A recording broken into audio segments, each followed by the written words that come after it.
Insinyur Indra Caya, lahir di Bengkulu 6 Oktober 1906, wafat di usia 54 tahun di Palembang pada tanggal 26 Agustus 1961. Insinyur Indra Caya adalah putra dari pasangan Haji Mahmud Caya dan Salma.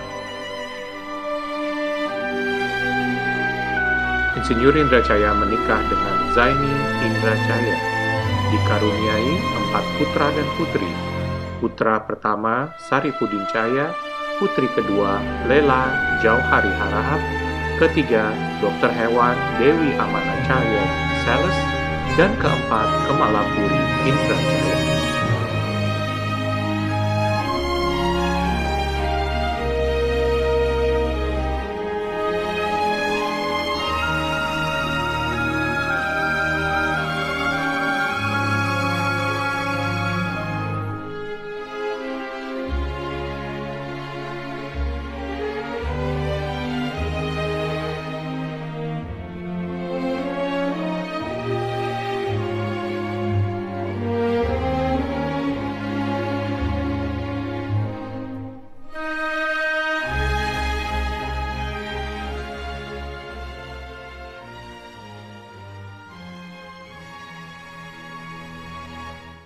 Assalamualaikum warahmatullahi wabarakatuh. Nama saya Dewi Amana Indra Caya, Sales. Lahir tanggal 18 Januari 1939. Anak ketiga dari 4 bersaudara. Saya besarnya di Indonesia. Dan saya tamatan sekolah dari kedokteran hewan. Sesudah itu saya menikah dan tinggal di luar negeri. Tahun 1966. Sekarang saya sudah di Amerika selama 55 tahun. Saya di sini sebenarnya mau menerangkan sedikitnya tentang sejarah bapakku, ayah, almarhum Insinyur Indra Caya. Saya mau menerangkan dari siapa beliau itu. Nomor 1, beliau dari keluarga Mahmud Caya.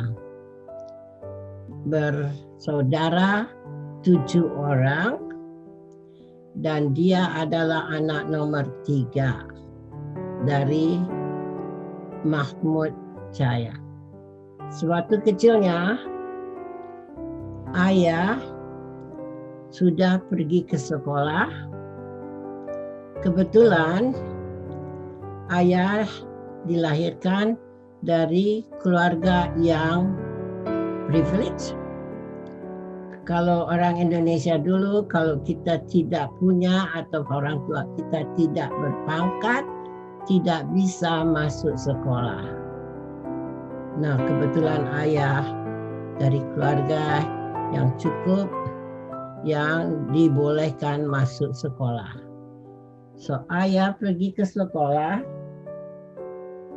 pertama di Bengkulu. Sesudah itu tamat di Bengkulu, dia pergi ke sekolah ke Jakarta. Dari Jakarta dia bersekolah ke Yogyakarta. Di Yogyakarta itu dia sekolahnya di EMS. Kayaknya sepertinya sederajat dengan SMA sekarang ini. Wah, sebenarnya orang Indonesia di sekolah itu bisa dihitung pakai jari. Karena tidak semua orang bisa pergi ke sekolah. Nah, di situ dia berteman, bersahabat dengan Insinyur Juanda. Ini Pak Juanda ini adalah Perdana Menteri Indonesia sewaktu sesudah kemerdekaan. Sesudah dia di Jogja, mereka berdua pergi ke ITB Bandung. Nah, di sini beliau sudah tertanam di hatinya untuk berjuang mendirikan Indonesia, kemerdekaan Indonesia.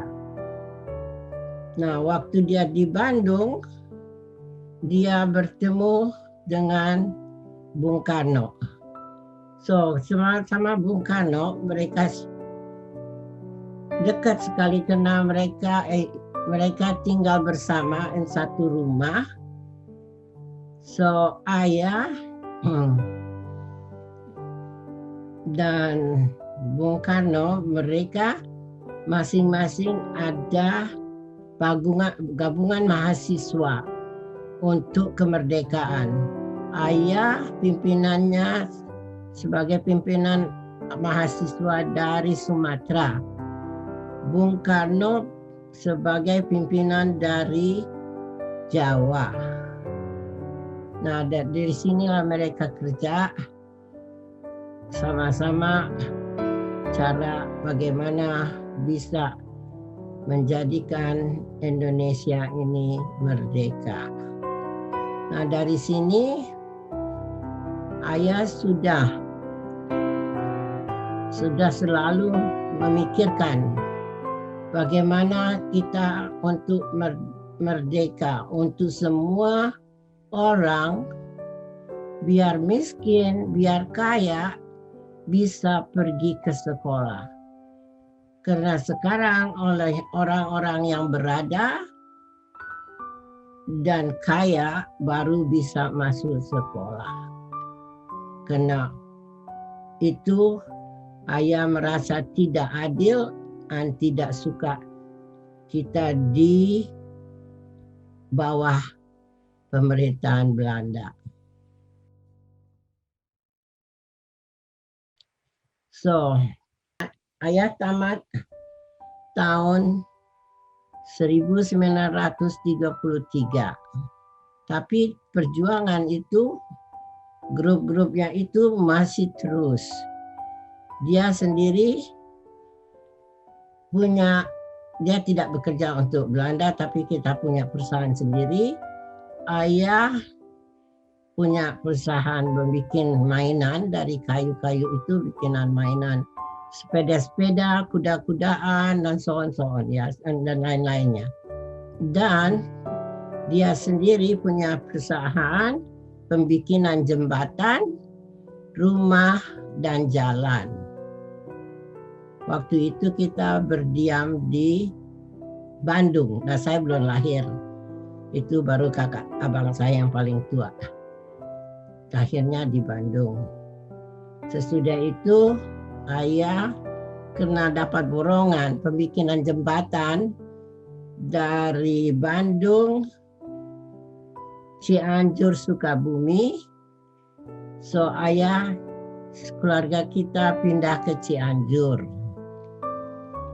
No, saya lahirnya di Cianjur. Tapi ini dalam pergerakan itu ayah masih ada, selalu ada merencanakan segala tentang kemerdekaan Indonesia. Akhirnya kita pindah ke Pontianak karena ayah bikin jembatan di Pontianak. Tapi tahun itu 1942 kita pulang ke Bengkulu karena Jepang mendarat di Borneo.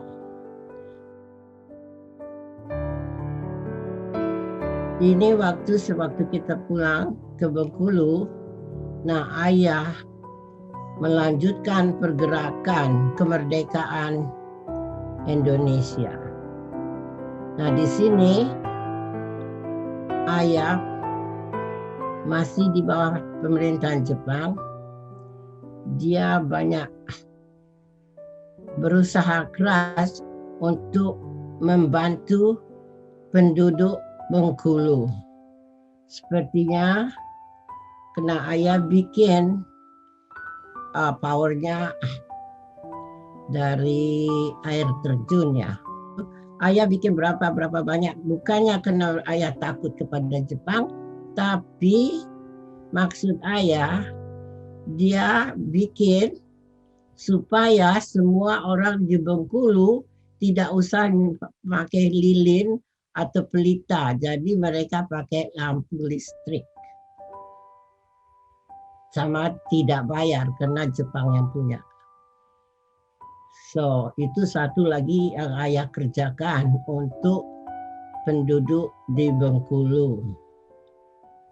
So, dia juga ada pertemuan-pertemuan penting di Bengkulu seperti membuat kapal.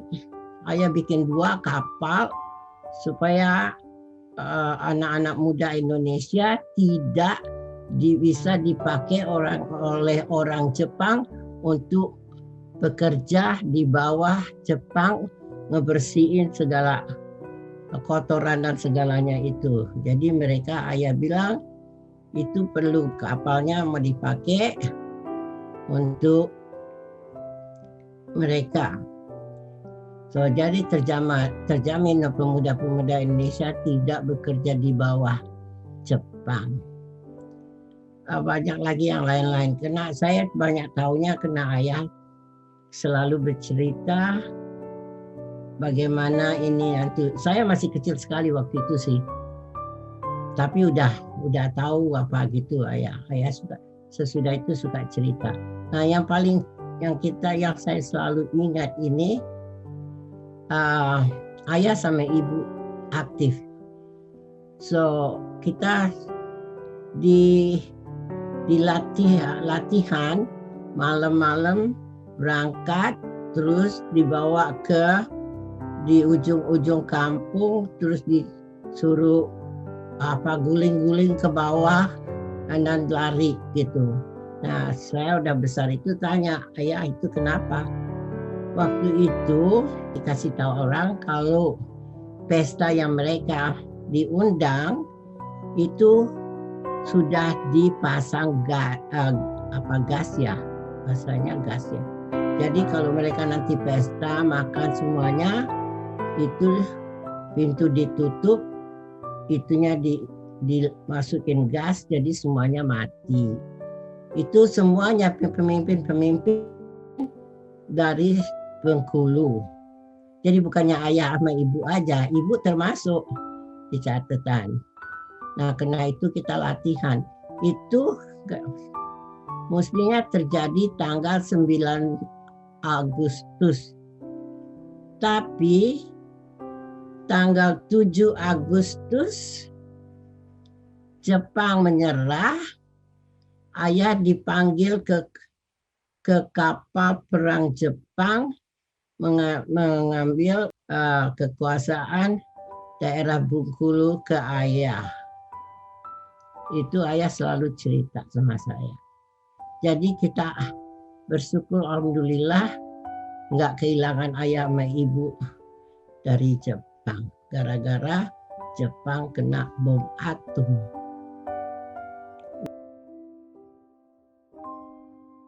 Sesudah itu kita mulai, ayah jadi presiden pertama di Bengkulu. Sewaktu kita tahun 42 sampai 44 itu, ayah itu dipanggil untuk menjadi perwakilan dari Bengkulu berangkat ke Jepang dengan pemimpin-pemimpin yang lain yang dari Jawa, tapi ayah sebagai perwakilan dari Bengkulu. Itu udah tahun 44. Jadi ayah perwakilan dari Bengkulu dengan beberapa orang lagi yang dari Jawa gitu loh, dari Sumatera Utara. Mereka itu pergi ke Jepang, ke Tokyo, menemui Menteri Luar Negeri Jepang, membuat perkataan mencari kalau untuk penyerahan kedudukan Jepang ke Indonesia. Nah itu juga ayah hampir mati katanya karena kapalnya dibom terus. Tapi ayah satu-satunya dari daerah Bengkulu ikut itu rombongan ke Menteri Luar Negeri Jepang. Ayah bikin lagi Laskar Bambu Runcing. Ayah dapat bintangnya. Jadi mereka pemuda-pemuda itu disuruh latihan dengan bambu runcing. Ya nggak pakai pistol, dia nggak pakai mesin itu. Jadi latihannya pakai bambu runcing. Sesudah itu, ayah jadi residen yang pertama di Bengkulu. Ayah pertama di residen di Bengkulu itu tahun 45 ya. Ya, dari sana kita mulai perjalanan karena mereka mau ayah jadi wakil gubernur di Pematang Siantar. Jadi gubernur sebenarnya ayah residen tapi merangkap jadi wakil gubernur. Terasa sekali sesudah itu waktu Belanda masuk, sebenarnya kita mestinya mengungsi. Tetapi dibilangnya tidak boleh meninggalkan kota, kata ayah. Nah, kita di rumah itu pelor melempar ke kanan kiri, lubang lari masuk ke lubang, segala lubang pelindungan ada. Itu waktu kita lompat itu pelor antara dua kaki. Aduh, itu akhirnya tentara Belanda masuk ke Pematang Siantar. Nah, dari Pematang Siantar kita dibawa Belanda dipindahkan ke Medan. Jadi di Medan itu ayah sebagai tahanan politik dari Belanda. Nah, di sini juga ayah sama golongan-golongan pejuang kemerdekaan, pimpinan-pimpinan dari Medan sama ayah gabungan. Nah, sesudah ceasefire, kita dikirim balik ke Bukit Tinggi. Nah, di Bukit Tinggi ini katanya Pak Karno menyerah ke Belanda karena sangkanya Pak Karno bilang kita tidak bakalan menang karena tidak ada alat-alat perang, senjata-senjata. Jadi dia bilang supaya kita semuanya sudah saja menyerah ke Belanda. Tapi orang yang di Bukit Tinggi kebetulan itu datang ke Bukit Tinggi untuk melihat bagaimana keadaan suasana rakyat-rakyat Indonesia yang di daerah-daerah Sumatera Barat. Itu kebetulan di situ waktu Pak Karno menyerah, kita bilang tidak mau kita menyerah. Nah, itulah yang saya tidak bisa lupakan juga. Di bawah bom meletus kiri kanan, rumah kena, kapal terbang melayang di atas, nembak ke bawah, terus kita di dalam rumah udah ngumpet di bawah meja habis. Itu ayah pulang jam 6 bilang kita semuanya berangkat. Aduh, gak tahu mana sepatu, mana baju, mana segala, gak ngerti. Ayah bilang berangkat. Jangan apa-apa, bawa apa yang dapat. Aduh, itu yang paling lagi. Tengah malam, api, rumah kebakar kiri kanan bom. Kita naik mobil, kita ada polisi, 2 di depan, 2 di belakang kita. Jalannya lambat karena orang-orang juga keluar kota. Bumi angus katanya, jadi semuanya keluar kota. Aduh, itu malam ngeri banget. Orang mencoba mau ikut nebeng di mobil. Aduh, polisi untungnya kita punya 4 itu polisi. Itu mereka dorong orang keluar. Kalau orang mau ikut soalnya. Aduh, sampai berapa jam sampai, kalau tidak salah itu malam kita sampai di Payakumbuh kayaknya lewat. Itu ayah turunin kita di rumah salah seorang, ya istrinya juga anak-anaknya juga kita situ ayah tinggalin. Kita tinggalin itu malam di bawah hujan pelor segala macam. Kita turun, ibu turun, kita di rumah orang. Kebetulan itu rumahnya bagus, besar. Orang kaya yang terkaya di kampung. Rumah gedang katanya, itu rumah gedang orang Padang itu yang gede banget sih. Nah, di situ kita di situ. Dari mulai itu kita tidak tahu di mana ayah, kemana ayah, bagaimana ayah. Nah, waktu itu ayah mendirikan, mereka itu tak berapa jauh dari tempat kita itu, di perkebunan halaman, mereka bikin pertemuan menjadikan PDRI, Pemerintahan Darurat Indonesia. Nah, kita ya anaknya ya tinggal di rumah itu karena nggak ngerti kenapa kita mesti di situ. Tapi akhirnya kita mengerti kalau sama bilangnya ibu, jaga jangan sampai ada yang tahu bahwa ibu di sini. Tapi bukan satu keluarga, kita beberapa keluarga juga yang suaminya ikut sama-sama ayah. So di situ kita tinggal berapa lama, nggak berapa lama. Nah, satu hari ini yang paling mengerikan itu kita diikutin terus. Jadi waktu itu rumah orang itu ya orang kaya namanya ya, punya kolam renang segala ya. Kita lagi berenang, saya duduk dekat ibu, dengar suara kapal terbang. Ibu bilang, itu ada kapal terbang datang, ayo keluar. Ingalela lompat keluar. Dangdin masih terus begitu Dangdin mau keluar itu kapal terbang tembak kolam renangnya itu loh. Ya, ibu bilang, taruh kepala ke bawah Idin, pojoknya di pojok, masuk di pojok. Kita bertiga, ibu rangkul kita, saya main ngalela di bawah, ibu rangkul tutup badannya. Itu pelor loh, dudut, habis itu. Swimming poolnya itu ya, kolam renangnya itu ditembakin dari kapal terbang. Aduh. Kita udah, Dangdin masih di kolam, tapi kita lompatnya di samping kolam itu di bawah pohon, ditutup sama ibu. Terus begitu dia lewat ke atas, ibu bilang, Pudin lompat.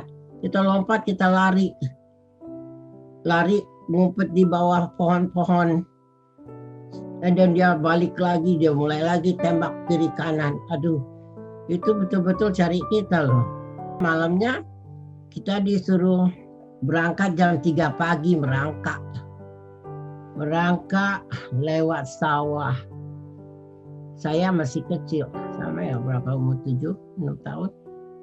Kita merangkak keluar daerah itu rumah terus ke atas.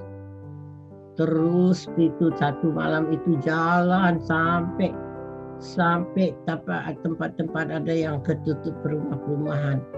Itu soalnya di daerah situ kalau sawah itu ya sawah memandangnya sawah doang gitu. Jadi agak susah ngumpet ya.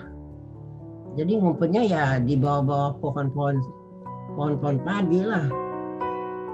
Nah, itu sampai akhirnya sampai ke di atas gunung itu, di daerah gunung itu ada rumah-rumah orang yang kita diundang untuk tinggal di rumah mereka. Itu jauh dari jalan sama di gunung. Nah itu satu, udah itu lagi kita udah berapa lama, 3 minggu, sebulan di situ. Disuruh pindah lagi, ada itu tentara Indonesia itu datang bilang, ibu-ibu sini semuanya mesti pindah. Rupanya ada mata-mata udah tahu kena ibu-ibu sini. Pindah lagi, kita naik gunung lagi, lebih tinggi lagi. tinggal di kampung, tidur di atas papan. So kita ditinggal jauh di gunung yang nggak ada jalan ya, maksudnya nggak ada jalan kereta, nggak ada jalan mobil ya. Jadi jalan-jalan kaki ya, ada jalan kaki. Itu kebun teh. Tapi di daerah kebun teh, tapi agak jauh dari kebun teh. Itu karena mereka tidak pekerja-pekerjanya tidak itu lagi ke teh kan. Mereka itu waktu perang itu disuruh pakai apa? Bikin rumah-rumah sendiri, tanam-tanam sendiri gitu. Jadi bisa cari makan lah untuk makan kan, petani, jadi petani mereka. Nah rumah-rumah itulah kita yang dimasukin. Kita kebetulan dapat satu rumahnya rumah bambu loh. Rumah bambu. Kita di situ tinggal. Dia sendiri nggak punya istri, jadi dia bilang udah aku nggak apa-apa sama ibu.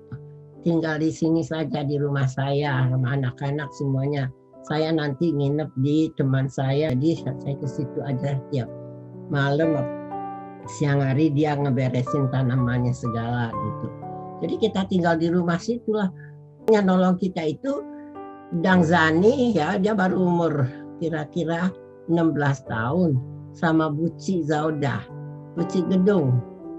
Buci Zauda adiknya ibu. Dang Zani itu sepupunya kita, anaknya Citengan Lela. Dia tinggal sama kita waktu mudanya, terus ngikut ke Medan, ke Siantar segala ikut. Jadi dialah kebetulan sekali jadi yang pergi belanja, pergi jual barang, beli beras, yaitu dia berdua sama Inga Lela. Satu hari Dandin biasa pergi main sama teman-teman jauh dari rumah, di dekat rumah Pak Lurah. Dianya main di situ.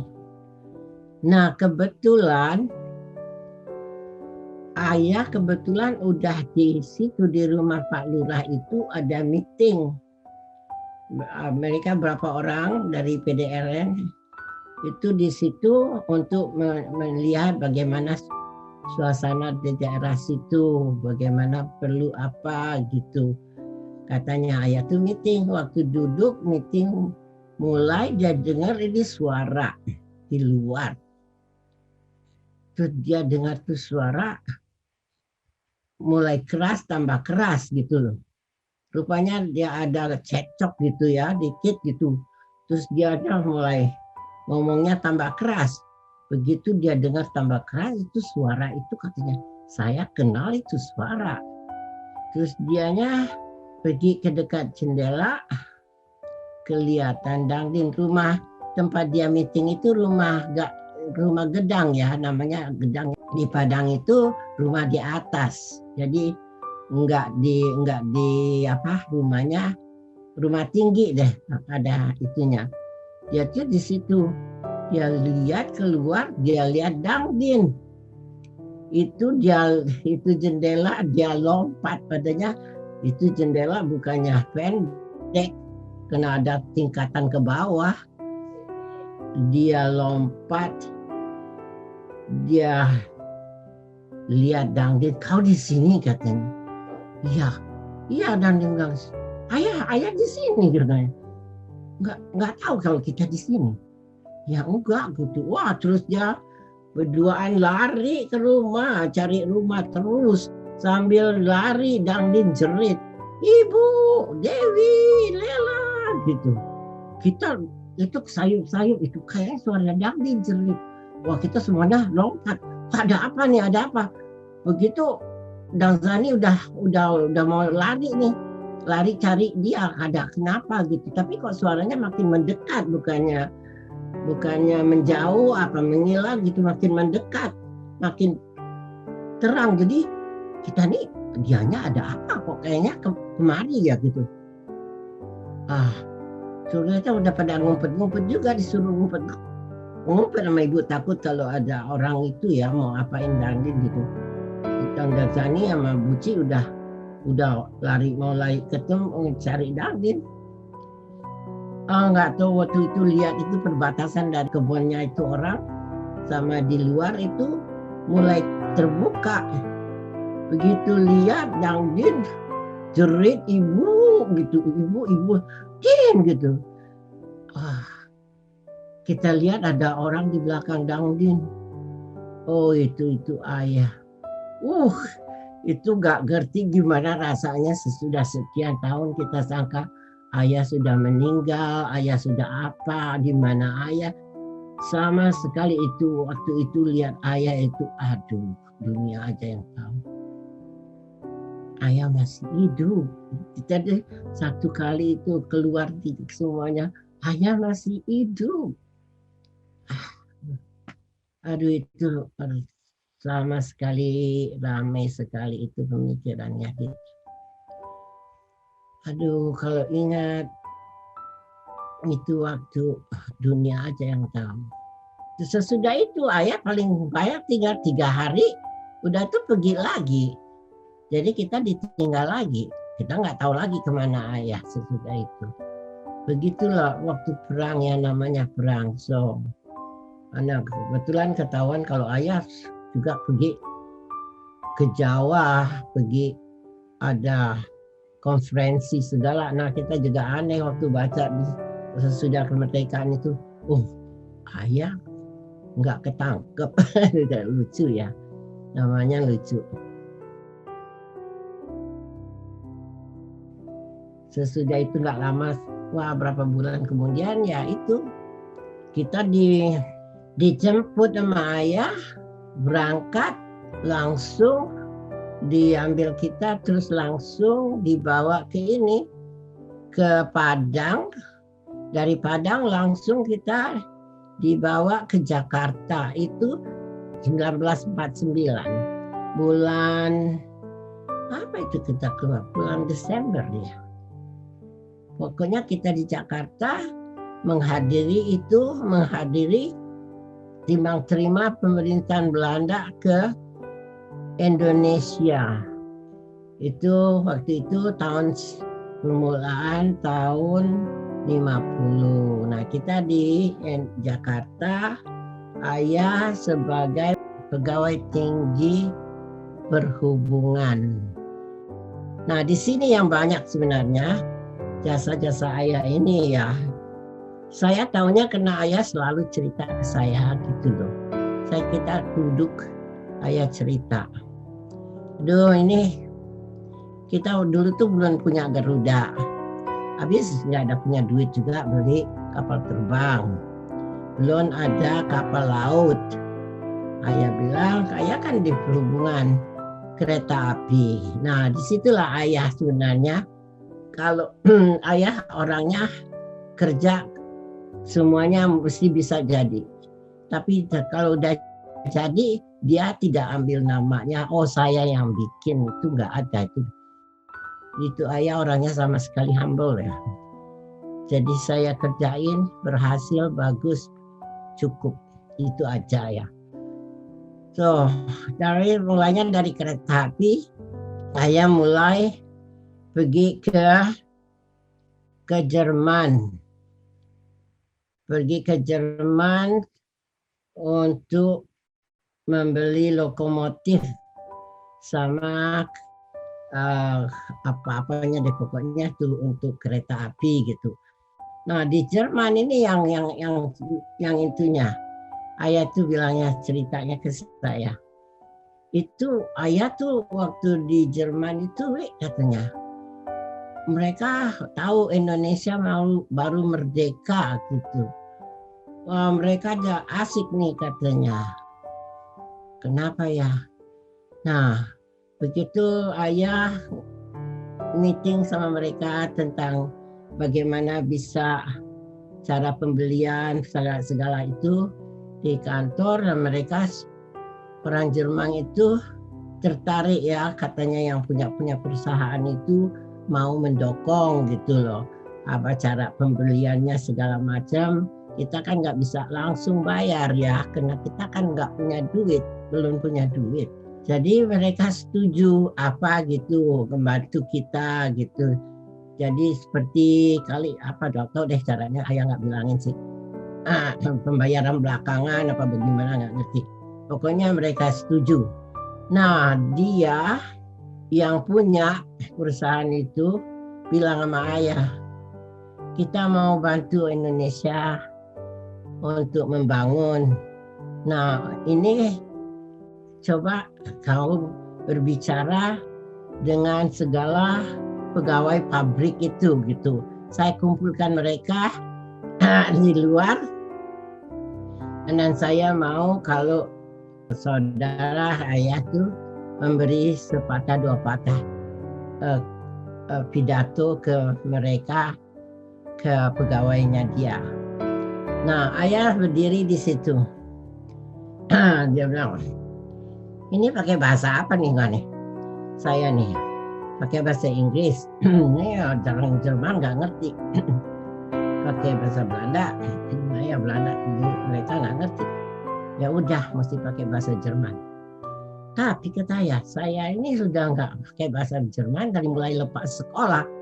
Apa masih bisa apa enggak ya? Terus waktu dia berdiri itu dia masih bingung nih gimana nih bahasa apa nih mau dipakai. Terus dia bilang ini, dia coba. Dia bilang bismillahin aja deh. Saya bahasa Jerman. Dia pidato bahasa Jerman. Rupanya karena keenakan katanya. Terus-terusan dia bicara bahasa Jerman sekali. Wah, orang itu pada sorak-sorak, pada tepuk-tepuk. Semua pada girang karena dia bisa bahasa Jermannya bagus sekali gitu loh. Sopan sekali. Wah, terus saya tuh selesai, mereka semuanya teriak-teriak gitu, wah gitu. Apa tahu deh, saya nggak ngerti. Saya bilang, wah saya sendiri kaget. Wah saya masih bisa. Gitu. Lucu ya. Itu ayah juga di situ tuh. Rasanya katanya dapat dia terima, mereka mau bantu. Itulah yang membuat ayah senang sekali. Ya begitu. Terus itu bahasa yang itu. Yang kapal terbang itu juga Garuda. Ayah ambil itu, KLM punya pesawat dirampas, karena dirampas 2 pesawat dijadiin Garuda. Itu juga itu mulainya Garuda, sudah itu sedikit-sedikit yalah namanya pembelian apa, cara berapa begitu. Itu semuanya sebenarnya dari ayah gitu loh. Tapi dianya orangnya nanti udah selesai, udah bagus semuanya, kedudukannya kedudukan orang-orang dikasih sama ayah, kasihin ke orang-orang atau sudah jalan. Samanya sama dengan Pelni. Itu juga, tapi ayah masih di Pelni sebagai penasehat. Itu juga kapal Belanda juga yang diambil. Habis Indonesia belum punya duit kan belinya, dari mana duitnya? Jadi itu juga Pelni itu mulainya situ. Baru belakangannya sedikit-sedikit. Jalannya itu semuanya ayah. Tuh. Tapi ayah ya begitu. Selalu sesudah selesai, nanti pemotongan pita gitu dikasihin ke orang, dianya nggak usah. Gitu. Itu ayah. Tapi di Pelni juga waktu itu ayah masih selalu jadi ya komisarisnya. Terus sesudah itu mulailah ini daerah-daerah minta dibangun gitu segala macam. Jadi diadakan itu perwakilan daerah apa ya sama MPRS. Jadi ayah dilantik jadi MPRS, ayah dilantik jadi perwakilan dari Sumatera Selatan. Nah ini nih tanggung jawab ayah itu ya banyak sebenarnya sih. So dari mulai dia dilantik jadi perwakilan Sumatera Selatan, so kita sangka ya jadi perwakilan aja, apa orang Sumatera Selatan mau gitu, mau bilang ke dia, terus dia nanti bisa bicarain ke pusat bagaimana begitu. Tapi akhirnya ya bukan begitu. Ayah itu jadinya perencana perhubungan di Sumatera Selatan, termasuk Jambi. No, ayah terus jadi pulang balik, membuat nomor satu. Selama kita tahu, ayah itu membuat jalan-jalan, karena jalan-jalan di Sumatera itu bolongnya bisa masuk mobil, gede-gede. Terus ayah bikin nomor satu kebetulan jalan-jalan dari Palembang ke Bengkulu, dari Palembang ke Tanjung Karang. Kita ikut. Nah, saya, Dangdin, sama Puri, kita selalu ikut kalau ayah nanti udah mau pemeriksaan jalan. Jadi kita dari Palembang ke Bengkulu naik mobil, jadi bisa periksa itu jalan bagus apa enggak. Nah, kita bertiga tambah ibu sama ayah. Kita biasanya ada mobil satu lagi di belakang pegawai ayah gitu loh. Ya kita itu mereka jalan apa jalannya bagus apa enggak. Nah itulah. Nah disinilah kebanyakan ada yang menurut segala peraturan ayah, ada yang tidak. Nah kita tuh ikut terus mereka gitu. Ayah juga terus cerita tentang pembikinan jembatan. Jadi ayah sama orang-orang semuanya bersepakat untuk bikin jembatan. Nah, terang aja orang daerah tidak punya duit. Minta tolong sama Pak Karno. Tapi dia dapat duit dari itu rampasan duit dari Jepang itu loh, untuk kerugian Indonesia seperti itu. Nggak ngerti sebenarnya sih, tapi pokoknya dimulai jembatannya gitu. Nah, ayah terus di Palembang itu saya selalu ikut loh, tiap hari Sabtu ikut ayah periksa. Ayah bikin rumah tempat perwakilan parlemen ya di Indonesia, parlemen ya.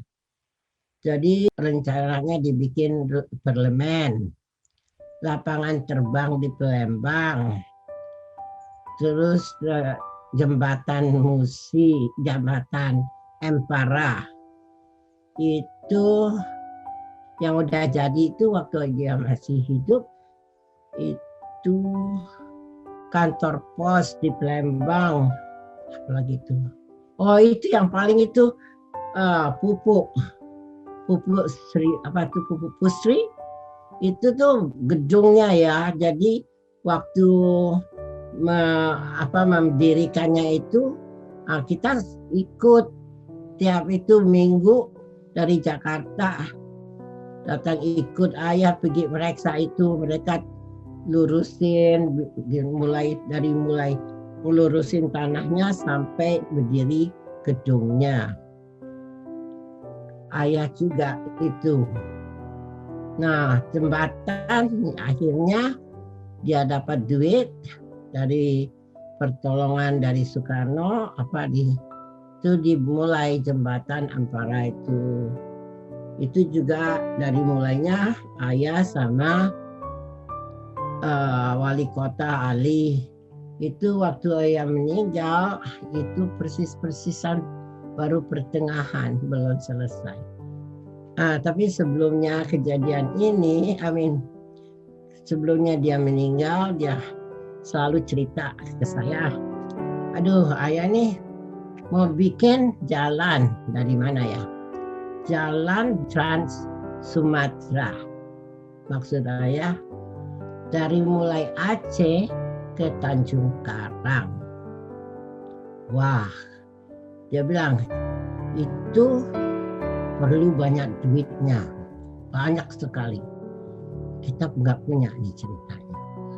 Jadi gimana ya? Kalau itu nanti kalau jalan lurus, terus jalan ke samping-sampingnya ya kita buka, itu nanti yang nerusin ya daerah-daerah. Jadi yang penting itu jalan yang tengah itu, yang samping-samping nanti itu jurusan ke daerah-daerah. Kalau bisa mereka yang melanjutkan jadi ke daerah mereka, jadi jalannya dari Aceh ke Tanjung Pinang, Tanjung Karang itu jadi cepat gitu. Tapi kalau mau ke Medan gitu, ada jalan mesti buka jalannya nanti ke Medan gitu. Oh gitu, saya bilang gitu. Gimana nih ya katanya? Wah duitnya nggak tahu nih bagaimana nih caranya. Ayah bilang seperti itu. Saya mau minta pertolongan dari Amerika, punya perusahaan mobil. Caranya gimana ya? Caranya begini.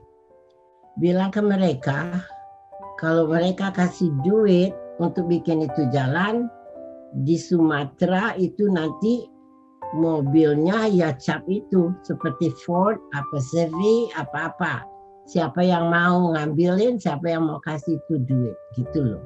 Jadi kita di Sumatera tidak pakai mobil cap yang lain gitu. Oh bisa ya? Gak tahu juga ya, kita kali coba-coba juga dua, katanya gitu ayah. Terus satu hari dia pulang, dia tuh yang marah gitu. Aduh katanya marah sekali gitu. Dari presiden. Orang ada apa ya? Itu keterlaluan. Minta tolong itu mau bikin jalan Trans Sumatera, katanya tahu nggak Wi apa dia minta ke ayah? Apa? Dia bilang tunggu dulu Indra, buka dulu jalan dari Jakarta ke Banyuwangi, Trans Java. Ya bilang ya enggak, itu urusan kau, urusan orang di sini. Saya tuh urusan dari Sumatera. Dari ujung ke ujung. Pak Karno bilang itu dulu, kalau kau bikin jalan dari Jakarta ke Banyuwangi, nah nanti saya tolong tuh duit untuk yang di Sumatera. Ayah tuh orang disuruh orang segini banyak yang bisa bikin, itu kenapa mesti saya gitu. Tapi akhirnya dia jadi kepala pimpinan Waskita, pimpinan di Palembang. Terus itu Soekarno bikin ayah jadi wakil Waskita di seluruh Indonesia. Jadi dia mimpin yang di Palembang, dia mimpin juga yang di Indonesia. Nah, itu hari pelantikan ayah ini yang paling penting loh. Pelantikan ayah di istana untuk jadi wakil pimpinan Waskita seluruh Indonesia. Sesudah dia di situ dilantik, dia langsung ke Semanggi. Ke Semanggi itu dia jalan kaki untuk melihat jalan Selipi. So itu jalan itu kan nggak ada. Jadi itu masih rumah-rumah orang, masih sawah, masih segala macam. No, ayah dari situ, di tengah-tengah situ jalannya ke sebelah. Pokoknya jalan itu selama 6 jam. Jalan kaki. Tanpa makan, tanpa minum. Jadi dia tuh jalan kaki terus sama rombongannya lah, berapa orang. Itu memeriksa kalau itu bisa dibikin jalan untuk bypass itu loh, jadi jalan besar itu ya. Tuh itu sudah 6 jam dia kelaparan, dia minum orange grass itu loh, yang kaleng itu loh, yang minuman itu sama makan telur asin. Begitu pulang sampai ngetok pintu, ibu buka, dia jatuh. Dia jatuh dapat heart attack. langsung dibawa ke rumah sakit. Dari sana di rumah sakit tinggal 1 bulan, dia baik. Dia mau pulang ke Palembang, mau periksa apa mereka itu, katanya ibu bilang belum boleh ya katanya. Tapi orang-orang itu makannya bagaimana? Siapa yang ngurus makanan mereka? Gaji-gaji mereka sama saya semuanya. Ibu bilang kan gampang, telepon sekretaris segala, suruh datang ke Jakarta, tanda tangan. Terus dia masih aja bilang, enggak, saya banyak urusan di Palembang, banyak urusan yang belum selesai. Saya mesti periksa dulu. Terus dia bilang, saya ke dokter. Nanti bilang kalau dokter boleh, nanti saya berangkat. Dia pergi ke dokter, tahu bilang benar-benar boleh apa enggak tahu. Pokoknya dia aja ikut berangkat. Ibu ikut sama ayah, benar ya ayah boleh. Katanya iya katanya. Ayah mesti aja berangkat lagi. Persoalan ini agak susah katanya. Begitu sampai di Palembang, tidur itu malam, besok pagi-paginya ke kantor. Begitu dia kumpul semua pegawainya, pidato, dia jatuh lagi. Nah, jatuhnya masuk rumah sakit lagi. Setelah itu dia meninggal. Jadi itu kena kerja aja, para nggak mau itu urusan saya banyak. Orang-orang belum tentu makan minum kena saya. Adanya ya kalau memang menurut itu kata ibu, apa susahnya sih?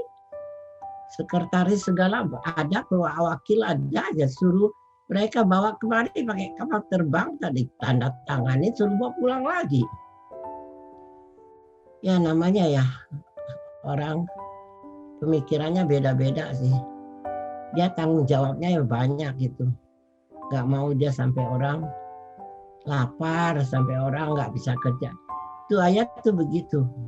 Kemana-mana pemikirannya orang dulu sebelum dia. Dari dulu sampai sekarang.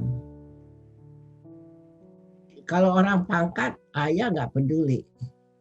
Tapi kalau orang miskin, ayah di situ.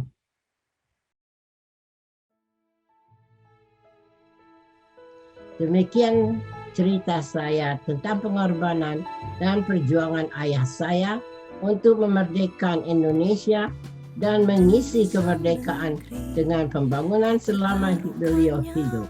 Semoga pengorbanan, perjuangan, dan spirit beliau tetap bisa dikenang sebagai salah satu pahlawan nasional Indonesia. Dan cerita ini dapat dipergunakan dengan sebaik-baiknya. Wassalamualaikum warahmatullahi wabarakatuh. Tak pernah takut melangkah agar negeri tersenyum kembali. Tak pernah lelah berjuang, tanah air bangkit kembali. Kau anugerah untuk Indonesia.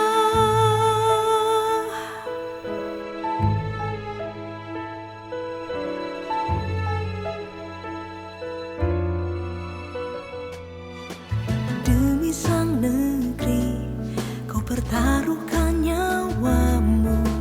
Demi sang bangsa, kau relakan hidupmu. Tanpa sayang, tanpa senjata, kau pahlawan, ibu pertiwi.